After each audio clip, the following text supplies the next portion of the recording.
So I'm going to talk about how people treat me, or just how people treat everyone else today. So I'm going to be talking about family and friends, but mostly it's about me. And I know that it sounds narcissistic, but it's not. I'm just going to talk about my experiences with people. So, my experiences with people is that I'm not that important to them since I don't, do the things that they do. I don't go out and shop, I don't go out and hang out with friends or whatever. Now, when I was growing up, just to clarify, my dad never really let us do anything with our school friends. Like, nothing. We hardly ever had birthday parties. We would have a few birthday parties, but for me, I've hardly had any because the only kind of party that I ever had was at a bowling alley. Like, seriously, just a bowling alley. And my sister had more birthday parties than me because she was the most attractive kid around and she was more popular than me because she was the more attractive one and I was the ugly one. Basically, the ugly duckling who grew up to be a black swan. So, well, my sister grew up to be the purest white swan ever. But it it doesn't matter anymore to me how people see me because I rightly don't care. But growing up, I never truly had friends. Never truly.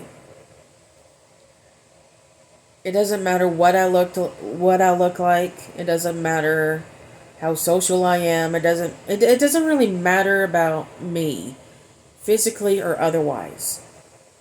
I was always the quiet kid that no one wanted to hang out with. And I mean no one wanted to hang out with. Because I was not that kind of kid that they wanted to be around. I was that weird kid that no one wanted to be around. Yes, I'm weird. So what? That doesn't have to mean that, oh, hey, let's not hang out with this quiet, weird kid because she is just weird. I'll admit that I'm weird. I'm autistic. But that doesn't really mean a thing, but I have never in my life felt like I fit in. As a young child in elementary, middle school, never in high school, or just in my family, or as an adult. Because in my family, they're all Beamers. Alright? All Beamers. So, they were all in a loop. All in a loop. Now, before my Aunt Nancy died, she was in the loop, while my mom and me and my sister were not. The three of us were never, never in the loop of anything that were related to the Beamers. So, my aunt and uncle, who are Beamers, who have the same father, they knew everything about my mom's family, which are the Rutledge family, and about their own, which are the Beamers.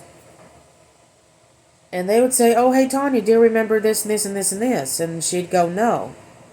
And they would go, oh, okay. Because she's not in the loop. I'm not in the loop. So, I remember one time when my female cousin from my aunt's daughter got married. Let's call her call her Harley, okay?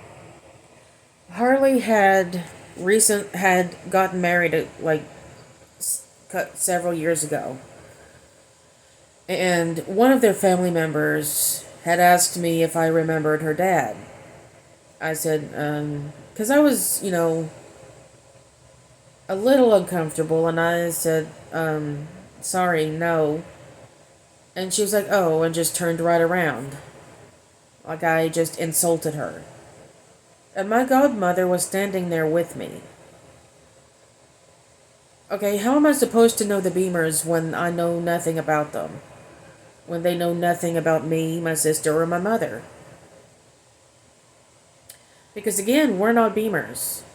We were never ever Beamers. Now, my oldest aunt, she was the first child. And then came my, I guess, uncle, and then my second aunt, and then my mom. My mom is the youngest out of four, okay? And so that would make my mom the baby of the outfit. And I'd made a comment one time when we were having a family get together that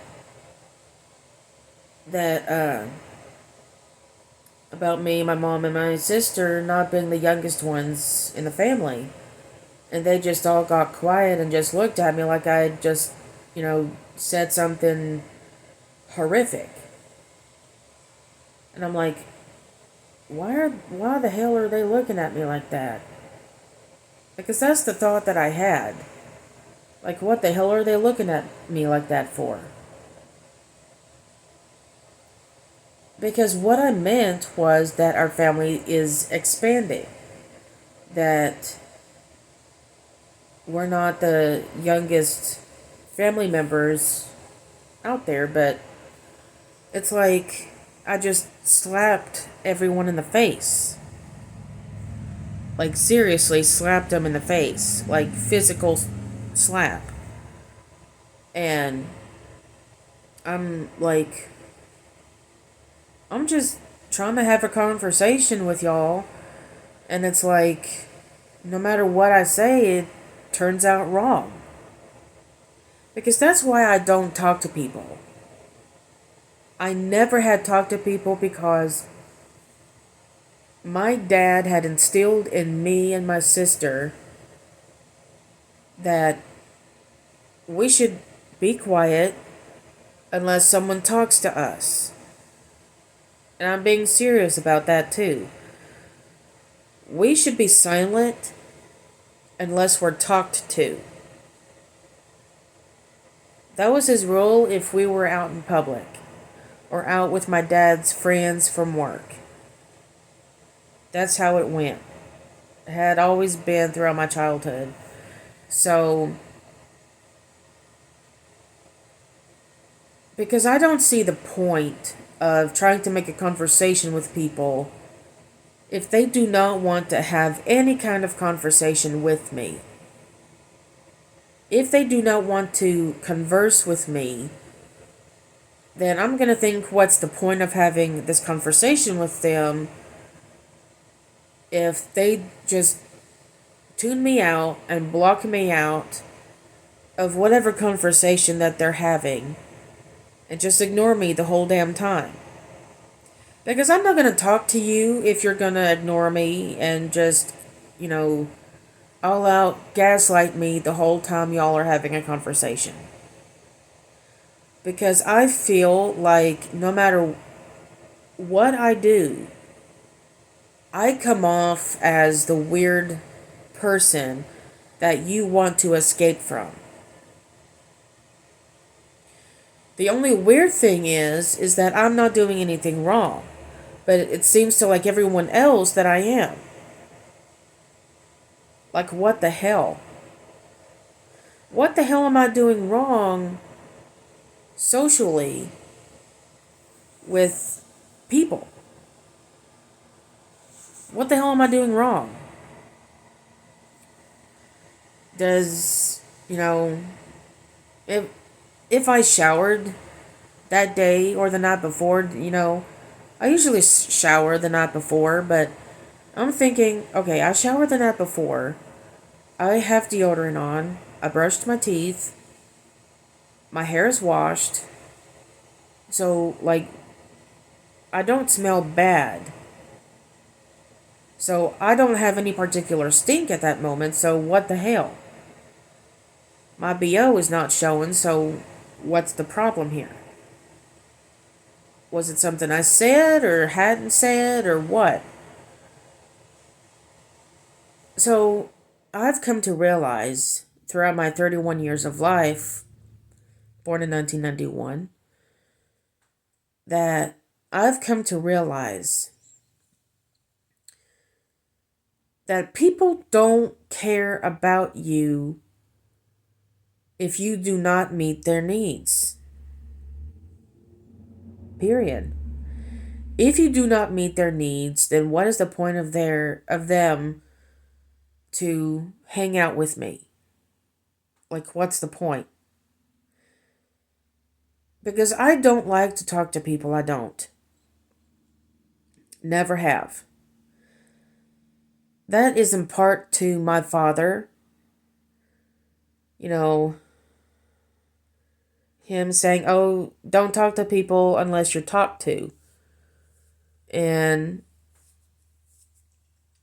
we were always home as kids. Always. So I became like the loner, the lone wolf of myself and just anybody and everyone. So I guess you can say I just gave up in trying to please people. I mean, subconsciously, I still do that, but not as much as I did years before. So